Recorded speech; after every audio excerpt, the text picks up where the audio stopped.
présence de la tromperie des méchants qui nous fera réussir par autre chose. Alléluia. Quand vous entrez profondément dans ces passages, surtout les psaumes 12 que nous avons lus,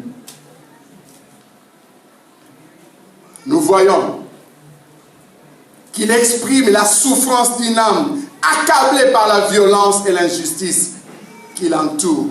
Elle se sent totalement isolée. C'est quelqu'un qui crie.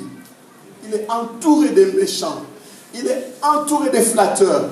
Il est entouré de trompeurs. Il ne sait pas où aller. Et il crie vers l'Éternel. Et il y a une deuxième chose que nous voyons dans ces passages. Il y a une sorte d'opposition entre les paroles arrogantes et mensongères des hommes et les paroles vraies et pures de Dieu. Et celui-là fait appel à la protection de Dieu contre tous ceux qui le manipulent. Nous aussi, parfois, nous sommes manipulés. Il y a comme une lutte. Vous dites ceci, le monde dit autre chose. C'est l'Éternel qui se lève, nous donnera de vivre la gloire que nous cherchons. Il y a une sorte de fourberie des paroles humaines, une ruse odieuse pour nous tromper. Mais Dieu voit cela. Celui qui tournera ses regards vers lui, c'est celui-là qui sera sauvé.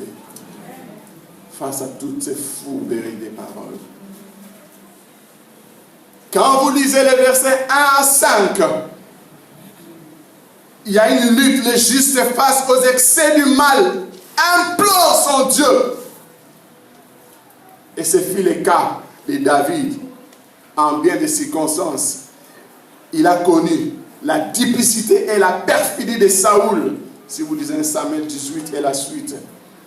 Il a connu la trahison des Ziphiens et celle de Doeg. Et tout ça, c'était les gens qui étaient autour de lui. Et c'est ce que nous vivons aussi dans ce monde. Le mépris arrogant de Nabal, c'est ce qu'il avait vécu. Et le Seigneur en son temps a connu plus que David cette traîtrise de ses adversaires. Si vous lisez Luc 20, verset 20. Et toi aussi, en ces temps, tu en connais plus que David peut-être, bien que David était roi. Mais ce que tu es en train de subir, parfois prendre des décisions de pouvoir quitter ce monde, te suicider. Mais non, Dieu se lève pour te secourir. Garde ton calme. Présente-lui ton vrai besoin. Fais ta part en priant. Ne t'inquiète pas de ce que tu vis. Et quand il te donnera la réponse, fais ce qu'il te demandera de faire. Bien-aimé, je ne veux pas être égoïste. Je veux que nous puissions prier. Dieu se lève pour toi. J'ai coupé brusquement mon message. Je veux que toi, qui passes des temps compliqués, difficiles, tu ne sais pas à qui s'avouer, tu ne sais pas à qui se confier. Il y a des trompeurs autour de toi, il y a des flatteurs qui viennent, quand tu seras ruiné, ils te quittent. Tu as décidé d'être maintenant méchant envers eux. Mais Dieu t'a parlé ce matin. Toi, ne sois pas méchant envers eux, mais regarde vers l'Éternel. Si tu es là, tu passes des temps difficiles qui te poussent à t'isoler, à laisser seul. Ce matin, l'Éternel t'a parlé. Avant que nous puissions continuer à prier, lève-toi là où tu es. Nous voulons prier d'abord pour toi. Pour que Dieu puisse vous libérer. Seigneur, vois ces gens qui se lèvent promptement. Ils connaissent des situations qu'ils n'attendaient pas, Seigneur. Le temps est venu, toi qui vois, toi qui sais, d'essuyer leurs larmes, de retirer leur épée, récupère leur épée, qu'ils ne puissent pas combattre eux-mêmes, mais que toi combattes leur place, Seigneur. Seigneur, vois-les, Seigneur, tu les libères de ces situations. Maman Kali va prier d'abord pour cette catégorie de personnes qui souffrent au fond d'eux. Ils ont besoin que Dieu leur donne la paix, la vraie paix. Afin que les choses changent. Ce qui monte dans mon cœur, c'est ces cantiques. Ces cantiques qui veulent tout dire, c'est comme une prière. J'aimerais que tu le chantes de tout ton cœur. Chante-le, que sache que ces cantiques vont agir dans ta vie.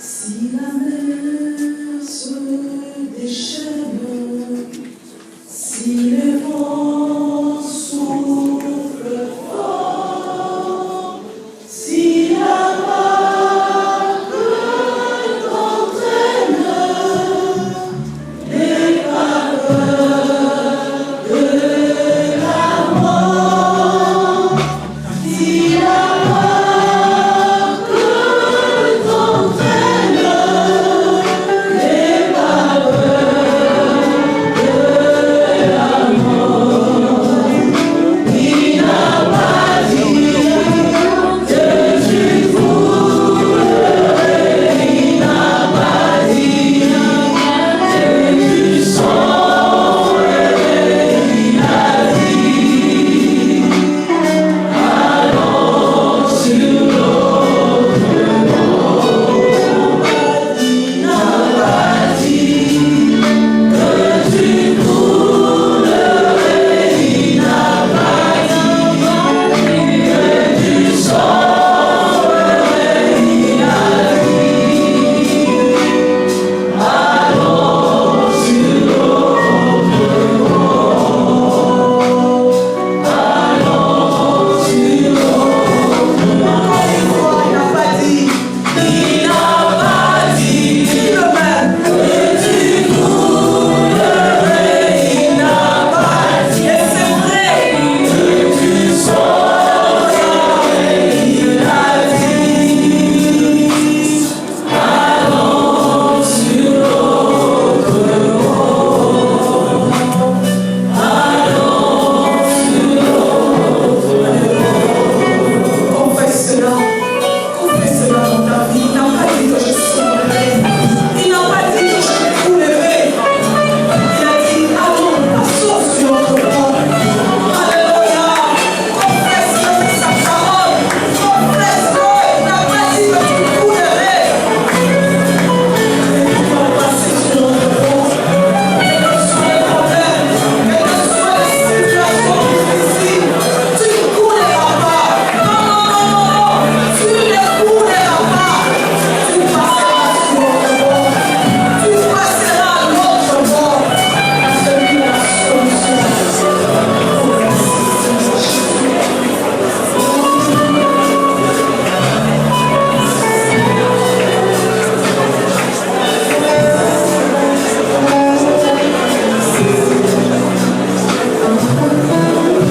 Oh Seigneur, tu es dans une situation de péché et tu ne sais pas, et je vais te repentir. Lève-toi là où tu es. Dieu ne verra pas ce que tu as commis comme péché, mais Dieu voit ta sincérité et il veut maintenant te pardonner et te lever pour la suite du temps. Dieu veut que tu te répandes de ces péchés. Dieu veut que tu abandonnes et que tu puisses vivre sur tes péchés. Et le Seigneur te pardonne tes péchés. Et le Seigneur te libère de tes péchés. Ça bloquait la vraie manifestation de Dieu dans ta vie. Si ce matin, tu ouvres ton cœur et que tu te répands de tes péchés, tu verras après cet instant combien de choses changeront dans ta vie. Seigneur, tu es celui qui a dit, tu es juste et fidèle pour pardonner ceux qui confessent leurs péchés.